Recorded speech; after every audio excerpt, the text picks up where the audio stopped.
was looking like a fool.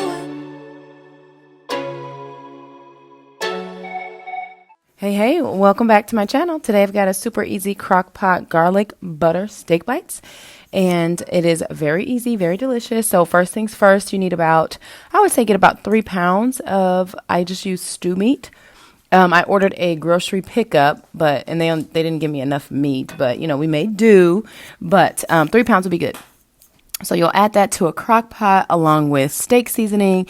Make sure you season it all around, about, I would say, 2 tablespoons or so of either minced garlic, or I had garlic paste. So that's what I used. A cup of beef stock. You need about 2 tablespoons of brown sugar, half a stick of butter, and then a thinly sliced sweet onion.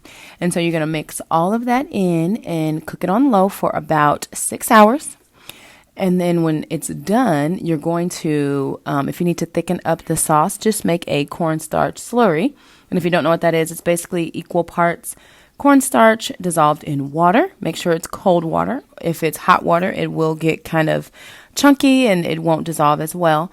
But you'll mix that in at the end. And then I just served it over egg noodles and with a side salad. So this was super easy, delicious, very like a no-brainer. I love crock pot meals for that reason. When you are busy and you don't feel like what I call actively cooking, this is a great alternative.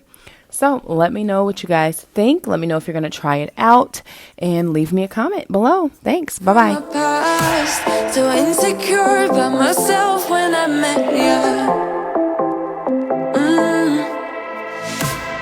Won't you give me any warning? I've been thinking about you day and night and day and night. To be honest, I just don't know what to do next. 'Cause I'm the one with a broken heart, waiting for you to come out and save me. I'm a mess, need to untangle, and I